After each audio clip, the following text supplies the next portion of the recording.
के नाम की स्तुति हो कि आज का सुबेरे के समय परमेश्वर की पवित्र उपस्थिति पर इस प्रकार हमें हाजिर होने का प्रभु ने हमें अनुग्रह दिया। चंद मिनट आप लोगों के साथ परमेश्वर के वचन के बीच में से कुछ बातों को विचार में रखना चाहूंगा। हम सब लोग परमेश्वर की सेवा में व्यस्त लोग हैं। खुदा आपने अपनी महान खिदमत में मुझे और आपको बुलाकर उस परमेश्वर की बुलाहट को ग्रहण कर सेवकाई में निकल आया। यदि किसी ने भी परमेश्वर को बुलाहट को सुनकर नहीं आया या मैं अपने आप को मुझे कोई काम धंधा चाहिए, अगर ऐसा सोचकर भी कुछ ना कुछ कोई ना कोई सेवकाई में भी उतर आने वाले भी यहां कहीं मिल जाता है, उसकी नतीजा भी हमें बाद में निकलती है कि वे थोड़ी देर में परमेश्वर की सेवकाई से रहित हो जाती है। इस सेवकाई में कई बार हम लोग सोचते हैं, यदि परमेश्वर ने मुझे अपनी सेवकाई में बुलाया तो मेरी जिंदगी में ये दुख कष्ट क्लेश क्यों है? क्या पवित्र आत्मा के वसीले, परमेश्वर के वसीले बुलाया जाने वाला व्यक्तियों के जिंदगी में, सेवकों की जिंदगी में कोई कष्ट नहीं है, कोई क्लेश नहीं आएगा? पवित्र शास्त्र बाइबल हमें बहुत सारी बातों को इस विषय के ऊपर कहती है। मैं परमेश्वर के वचन में से एक शब्द आपके साथ रखकर चंद मिनटों के अंदर कुछ मनन आपके साथ बांटना चाहूंगा। पहला थिस्सलुनीक का 2 अध्याय की 2 पद पर इस प्रकार लिखते हैं, तुम आप ही जानते हो कि पहले पहले फिलिप्पी में दुख उठाने और उपद्रव सहने में भी हमारा परमेश्वर ने हमें ऐसा हियाव दिया कि हम परमेश्वर का सुसमाचार भारी विरोधों के होते हुए भी तुम्हें सुनाया। पौलुस और सीलास अपनी दूसरी मिशनरी यात्रा में फिलिप्पी जगह में जाकर कलीसिया की स्थापना की, यानी मकदोनिया उस प्रांत का एक विशेष या एक जाना माना एक शहर है फिलिप्पी शहर। इसके विषय में हम प्रेरितों की काम की पुस्तक का 16 अध्याय में हम लोग पढ़ते हैं। पौलुस की मन में एक इच्छा था कि वो एशिया में जाऊं और सुसमाचार सुनाऊं, परंतु पवित्र आत्मा ने उन्हें मना किया। अब वहां जाने का समय नहीं हुआ।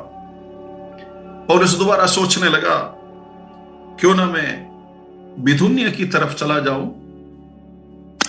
सो वो भी पवित्र आत्मा ने उन्हें मना किया।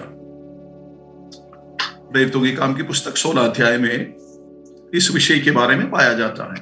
पढ़ने का समय ना होने के कारण मैं आगे बढ़ता जा रहा हूं। जब ये दोनों जगह जाने में पवित्र आत्मा ने जब उन्हें मना किया, तो उस रात को पौलुस एक दर्शन देखा कि किसी मकदोनी पुरुष, यानी मकदोनी शहर के बीच में से एक पुरुष उनको अपनी गांव की ओर या अपनी शहर की ओर दावत दे रहा है कि क्यों ना हमारे बीच में आकर तुम यीशु मसीह का पैगाम क्यों नहीं सुनाते। पौलुस इस बुलाहट को इस प्रकार स्वीकार किया जो पवित्र आत्मा की अगुवाई में होकर वो मकदोनिया की ओर चल पड़ता है। हम प्रेरितों की काम की पुस्तक उसका 16 अध्याय की 13-14 शब्दों को जब पढ़ते हैं, मैं आपके लिए पढ़ना चाहता हूं। शब्द के दिन हम नगर के फाटक के बाहर नदी के किनारे ये समझ कर गया कि वहां प्रार्थना करने का स्थान होगा, और बैठकर उन स्त्रियों से जो इकट्ठी हुई थी बातें करने लगा। 14 आयत, और लुदिया नाम तुयाथैरा नगर की बैंचनी कपड़ा बेचने वाली एक भक्त स्त्री सुनती थी, और प्रभु ने उसका मन खोला कि पौलुस की बातों पर चित्त लगाए। सो पौलुस और सीलास फिलिप्पी शहर में पहुंच गया। वहां उन्होंने प्रभु की उपासना करने की कोई जगह तलाश रहा था, ढूंढ रहा था। उनको ऐसा कोई जगह ना मिलने के कारण उस नदी की तट पर गया। उस नदी की तट पर बड़ी व्यापार वाली जगह थी। वहां कुछ स्त्रियां मिलकर व्यापार कर रहे थे या कोई लेन देन कर रहे थे, वहां एक स्त्री का नाम दिया गया है लुदिया, जो तुअतैरा का रहने वाली स्त्री थी। हम तुअतैरा की कलीसिया की इतिहास या उस कलीसिया के बारे में प्रकाशित वाक्य की पुस्तक उसका दूसरा अध्याय में हम लोग पढ़ते, यानी प्रकाशित वाक्य की 7 कलीसियाओं में सबसे लंबी उपदेश पवित्र आत्मा ने तुअतैरा कलीसिया को दिया गया है। बाद में पढ़ लेना, अभी नहीं। सो पौलुस जो प्रचार कर रहा था, उस प्रचार को तुअतैरा वाली यानी लुदिया ने बड़ी ध्यान से सुनकर परमेश्वर के वचन को ग्रहण कर लिया। उसकी पेशा वहीं पर लिखा है कि वो बैंचनी वस्त्र को बेचने वाली एक महिला थी, यानी वो एक साधारण स्त्री नहीं थी, बहुत ही उन्नत दर्जे पर पहुंची हुई एक अमीर, एक अच्छा खासा परिवार का एक पढ़ा लिखा एक स्त्री हम समझ सकते हैं, क्योंकि बैंचनी वस्त्र का व्यापार करना कोई आम शख्स की वश की बात नहीं है, और बैंचनी वस्त्र पहनने वाले लोग भी कोई साधारण लोग नहीं, बड़े बड़े अमीर लोग, राजा, बड़े ऊंचे ऊंचे पदवी पर रहने वाले लोग भी बैंचनी वस्त्र पहना करते थे।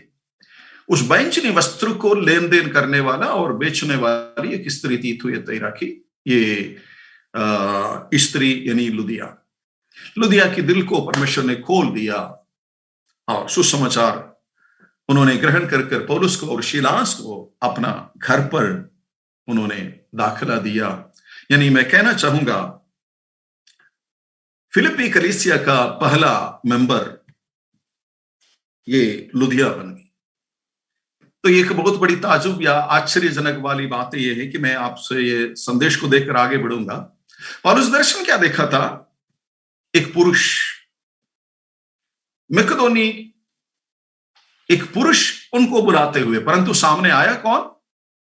एक स्त्री, और वो भी अच्छा खासा परिवार का, कोई धनी। परंतु पौलुस का दर्शन वही नहीं रुका। मैं ये बात को आपके जहन में डालना चाहूंगा। आजकल के माहौल में कई बार हम उन्हीं बातों से संतृप्त होना चाहते हैं। अगर कोई अच्छा खासा परिवार आपके सुसमाचार की शुरुआत में मिल गया तो हम हमारी आगे की दर्शनों को भूल जाते हैं, हम उसकी इर्द गिर्द में ही रहेंगे, हम इन्हीं के सहारे में हम कार्य करेंगे। नो, परंतु पौलुस का दर्शन वो नहीं था। पौलुस का दर्शन वो मकेदोनिया पुरुष हैं। मैं इस बात को भूलना नहीं चाहूंगा कि प्रभु में ना कोई पुरुष ना कोई स्त्री, कोई फर्क नहीं है। परंतु इस बात को आपके जहन में डालने के लिए मैं आगे बढ़ते जा रहा हूं। सो फिलिप्पी कलीसिया का पहला सदस्य बन गया लुदिया, अमीर घर की उस बहन या वो परिवार। दूसरी बात हम लोग देखते हैं, फिलिप्पी कलीसिया का दूसरा मेंबर कौन बना है? वो उसका 16 पद पर लिखा है, प्रेरितों की काम की पुस्तक 16 का 16 पद पर, 16 से लेकर 18 पद तक जब आप पढ़ोगे वहीं पर लिखते हैं, जब हम प्रार्थना करने की जगह जा रहे थे तो हमें एक दासी मिली जिसमें भावी कहने से अपने स्वामियों के लिए बहुत कुछ लाभ लाती थी।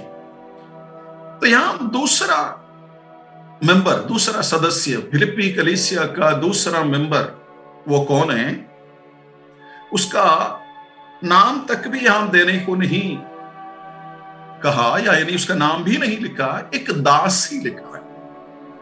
मैं जब इस विषय को मनन कर रहा था, मेरे मन में बहुत ताज्जुब हुआ। परमेश्वर के वचन में कई कई किसी किसी का नाम दिया ही नहीं, परंतु किसी किसी का नाम बड़ा उच्च स्तर पर, बड़ी उछला हुआ, बहुत ही खुले तरीके से बहुत बार बार उनका नाम कहा जाता है। परंतु यहां पर एक दासी, इट मीन्स ये दासी एक साधारण स्त्री, ये कोई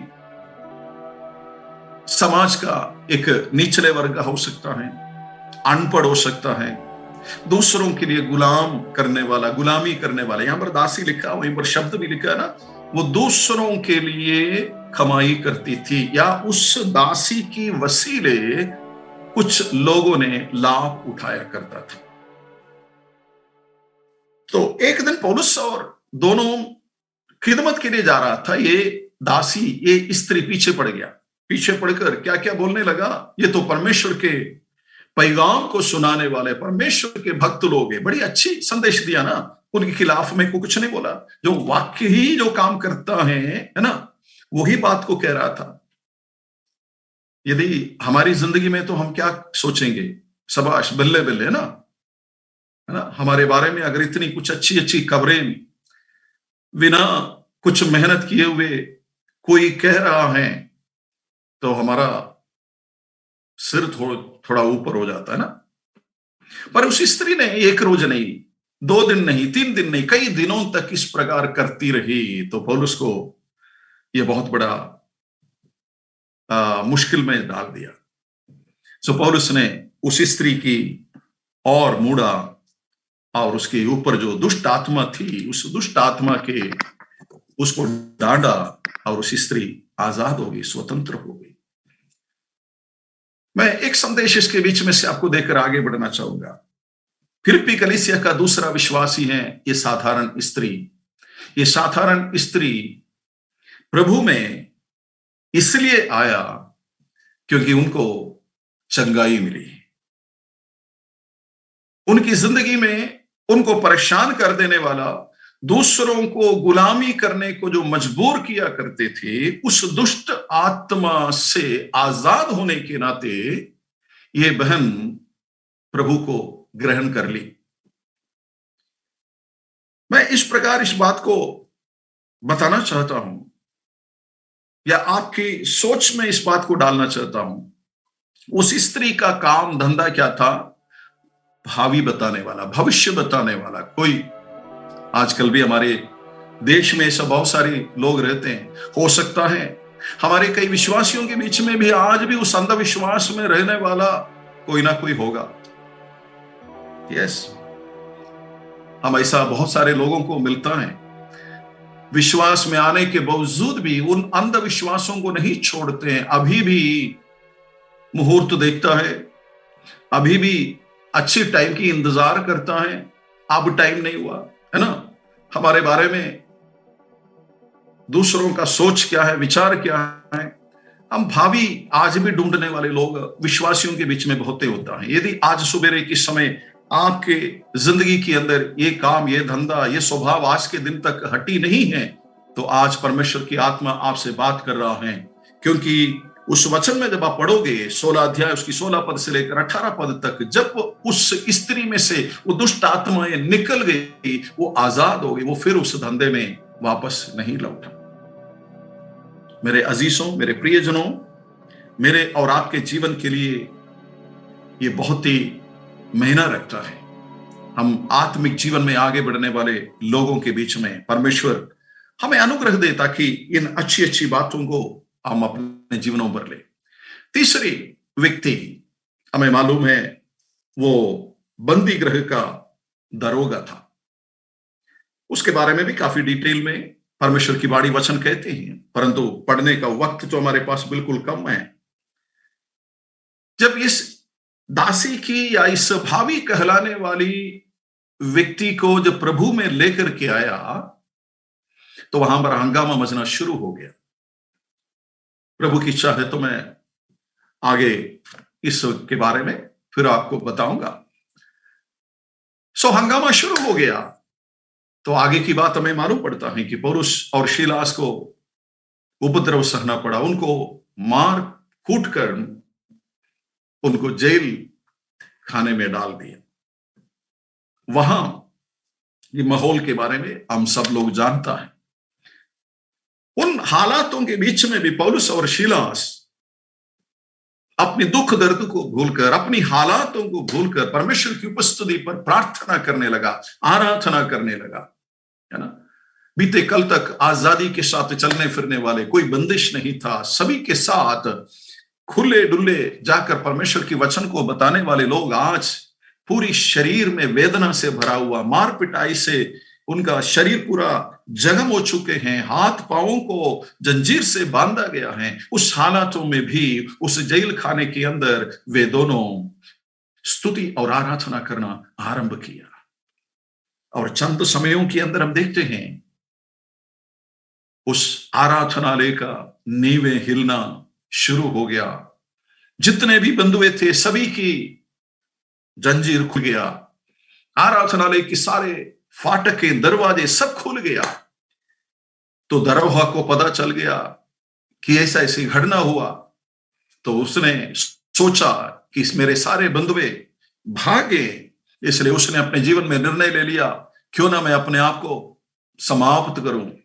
उसने अपनी तलवार निकालकर अपने आप को हानि पहुंचाने का कोशिश किया। तब पौलुस की एक शब्द वहीं पर हमें सुनने को उसके 27 आयत पर लिखता है।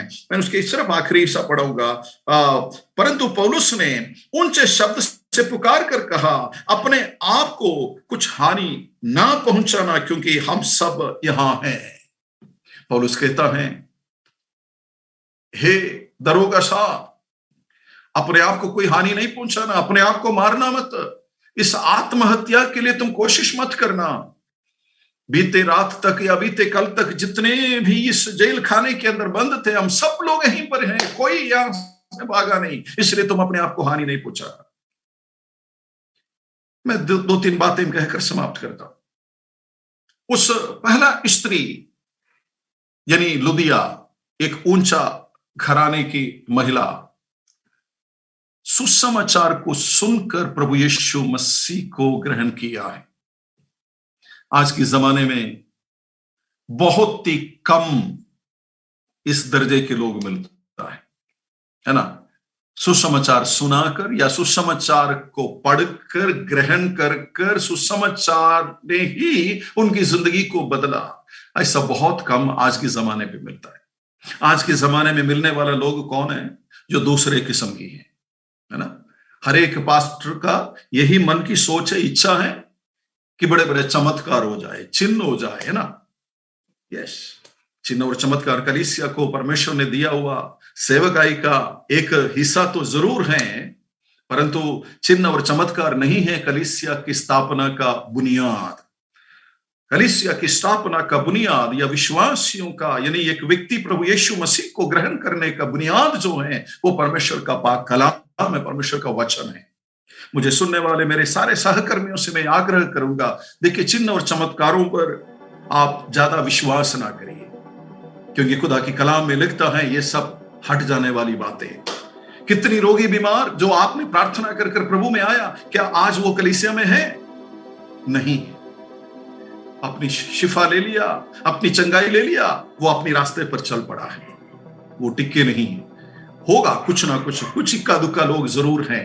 ये दूसरे किस्म की लोग आज की कलीसियाओं के अंदर या आज की सेवकाई के अंदर सबसे ज्यादा आ जाते हैं। तीसरा नंबर कौन? दरोगा, जो उस जेल का मुखिया था, यानी उस थाने का इंचार्ज, थानेदार जिसको कहते हैं। वो प्रभु को कैसा ग्रहण किया? पौलुस और शीलास की जिंदगी को देखकर।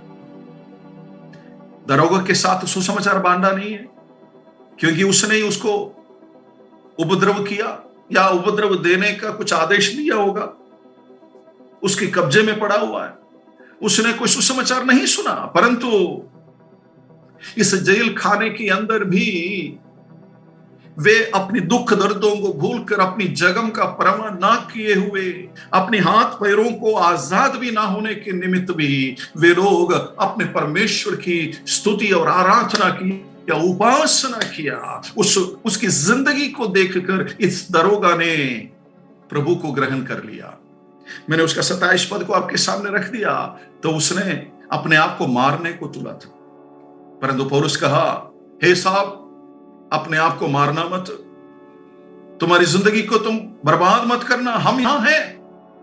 परमेश्वर की लोगों का एक अच्छी खूबी, एक अच्छा गुण यहीं पर दिखाई देते हैं। बेशक लोग हमें उपद्रव करते हैं, हमें मारते हैं, हमें पीटते हैं, बेवजह हमारे ऊपर इल्जाम लगाते हैं, हमें बहुत ज्यादा तंग करते हैं, तो भी पौलुस और शिलास की स्वभाव यानी अर्थात हमारी स्वभाव यहां पर प्रकट आते हैं। हम किसी को ऊपर दोष नहीं लगाते हैं, हम उनको प्यार करते हैं, हम उनको प्रभु की ओर खींच लाते हैं। हमारी जिंदगी की नमूना, मेरे प्रियो, मेरे अजीजों, मुझे मालूम है बीते कुछ वर्षों से लेकर हमारी भारत देश की कलीसियाओं के ऊपर इतनी सताव बढ़ते जा रहा है। हमारे बहुत सारे पास्टर साहबान लोग इन सताव के बीच में से होकर भी निकला है, तो फिर भी हमें किसी के साथ कोई खुंदक नहीं है, किसी के साथ हमारा कोई मनमुटावा नहीं है।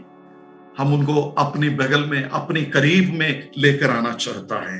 यस, ये पौलुस की जिंदगी का एक सबसे बड़ी खूबी था, यानी उपद्रवियों को भी, दुश्मनों को भी वो हमेशा अपने सीने में साथ लगाना चाहते थे। मुझे सुनने वाले मेरे साथी सहकर्मियों से मेरा यही आग्रह है, मेरी यही प्रार्थना है। अजीजों, इस सेवकाई की यात्रा में मुझे और आपको बहुत किस्म की दुख और मुसीबतों को सामना करना पड़ेगा। बहुत सारे हमारी उपद्रव करने वाले हैं, हम उनसे नफरत ना करिए, बल्कि उनको अपनी बगल में लेकर आइए, अपनी घेरे में लेकर आइए, अपनी प्यार में लेकर आइए, अपनी कलीसिया के उस मोहब्बत में उसको लेकर के आइए, ताकि हम लोग उनको प्रभु यीशु के लिए जीता जा सके। Praise the Lord. मैं 3 लोगों के बारे में कहा। फिलिप्पी कलीसिया का पहला 3 परिवार। पहला परिवार लुदिया का परिवार, एक अमीर घर की महिला। दूसरा एक साधारण स्त्री, एक अनपढ़, है ना, समाज में उसका कोई मूल्य नहीं था, कोई वैल्यू नहीं था, कोई इज्जत सम्मान नहीं था, परंतु परमेश्वर ने उनको अद्भुत चंगाई देकर परमेश्वर की कलीसिया में लेके आया। वो भी हमारी कलीसिया में है। तीसरा नंबर, वो बड़ा ऑफिसर, प्रेज द लॉर्ड, वो मेरी और आपकी जिंदगी की तरफ झांक रहा है। वो मेरी और आपकी जिंदगी को देखना चाहते हैं। इनके कहने के अनुसार इनकी जिंदगी है। मुझे सुनने वाले तमाम परमेश्वर के प्रिय दास दासियों से मेरा ये आग्रह है, अजीजों, हमारी कहने से ज्यादा, हमारी प्रचार से ज्यादा हमारी जिंदगी लोगों से बातें करता है। लोग यही देखना चाहते हैं, लोग यही आपसे उम्मीद करते हैं। आइए ऐसा एक जिंदगी हम संसार के सामने रखें, ताकि हमारी जिंदगी से हमारा प्रभु का नाम महिमा पाने पाए। प्रभु की नाम की महिमा हो कि इन वचनों के द्वारा परमेश्वर इस सुबह के समय हम सबको आशीष दे। Praise the Lord.